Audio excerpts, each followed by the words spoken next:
अभिवादन स्वीकार करें मैं उदय पठानिया और बधाई स्वीकार करें हमारे माननीय जो 68 के 68 है। ये कहने की भी वजह है, दरअसल आज एक खबर बहुत चर्चा में है कि जो हमारे माननीय विधायक हैं उनका जो प्रति किलोमीटर सफर है वो 18 रुपए प्रति किलोमीटर से बढ़ाकर 2400 रुपए प्रति किलोमीटर कर दिया गया है। और दूसरी बड़ी खबर ये है, हमारे जो मंत्री महोदय होते हैं उनका जो डेली अलाउंस है वो 1800 रुपए प्रति दिन से बढ़ाकर 2500 रुपया प्रति दिन कर दिया गया है।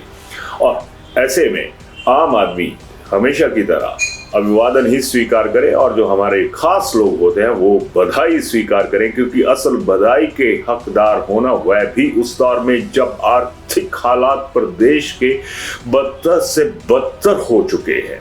उनमें अगर कोई सहूलियत मिल रही है, अगर कोई सुख मिल रहा हो तो हमारा ये फर्ज बनता है कि हम उन्हें बधाई दें।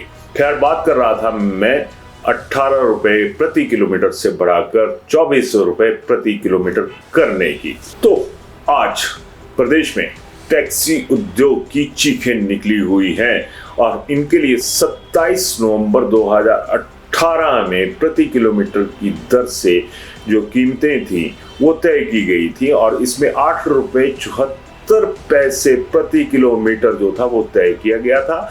यानी प्लेन इलाके में अगर गाड़ी चलेगी सामान्य इलाके में तो उन्हें 8 रुपए 74 पैसे के हिसाब से प्रति किलोमीटर जो है वो वसूलना होगा। और ट्राइबल एरिया में जो दुर्गम क्षेत्र हैं वहां पर 9 रुपए 61 पैसे प्रति किलोमीटर की दर तय की गई थी। और आज जो खबर छपी है उसमें 19 नवंबर 2025 है और लगभग 7 साल का जो फर्क है वो यहाँ पर नजर आ रहा है। यानी 7 सालों में जो हमारे माननीय हैं, जो हमारे विधायक है, वो 18 रुपए से 24 रुपए तक पहुंच गए। और जो आम आदमी, जो टैक्सी ऑपरेटर्स हैं, ड्राइवर्स हैं, वो लगातार टैक्स भी भरते हैं, उनके लिए 7 सालों में एक नए पैसे का जो बढ़ोतरी थी वो दर्ज नहीं हुई।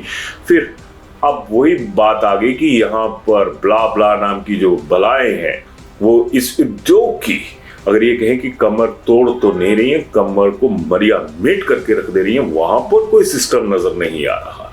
और जब बात ये आ जाती है कि आम आदमी को कोई सहूलियत नहीं और खास लोगों के लिए सहूलियत का कहें कि पूरा भंडार खोल के रख दिया जाता है, तो फिर भंडार खुलते किसके लिए? और जो महाराष्ट्र में कहा जाता है ना कि भंगार यानी कूड़ा कचरा, वो किसके हिस्से में आ रहा है?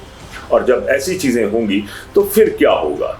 और यहाँ पर तो जिस तरह से मैंने non tribal area, tribal area का जिक्र किया, इन महानुभावों को तो एक ही दर पर कीमतें मिलेंगी, चाहे वो प्लेन इलाके में हो चाहे वो हिल एरिया में हो। और दूसरी बात, जिसमें 1800 रुपए प्रति दिन से बढ़ाकर 2500 रुपया किया गया है, वहां पर आपकी क्या राय है? हम लोगों के साथ इतना कितना खर्चा हो जाता है जिसमें यह कहा जाता है कि आम आदमी के लिए खर्चा उठाना पड़ता है, सब कुछ करना पड़ता है।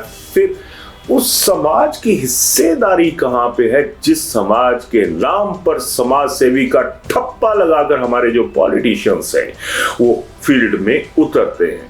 अगर इसी तरह की सहूलियतें दी जाएंगी, इसी तरह से आपको पेट्रोल डीजल का खर्चा दिया जाएगा, तो फिर आम आदमी क्यों ना समाज सेवा करे? और इस मुद्दे पर क्यों चुप है विपक्ष, क्यों चुप है सत्ता पक्ष? खर्चे क्या इन्हीं लोगों के होते हैं? आम आदमी के घर का खर्चा कुछ नहीं होता।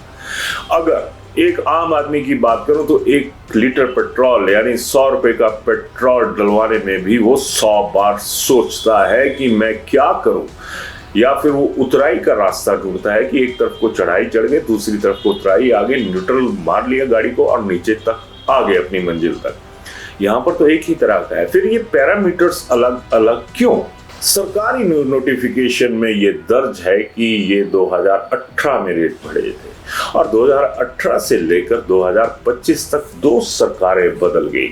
हम लोगों के दिन बदले, हम लोगों की सुविधाओं में विस्तार हुआ या फिर दुविधाएं बढ़ती चली गई। जो भी हो रहा है उसमें जब आम आदमी को सहूलियत देने की बात आए तो सरकारें कहती हैं कि हमारे पास आर्थिक तंगी है।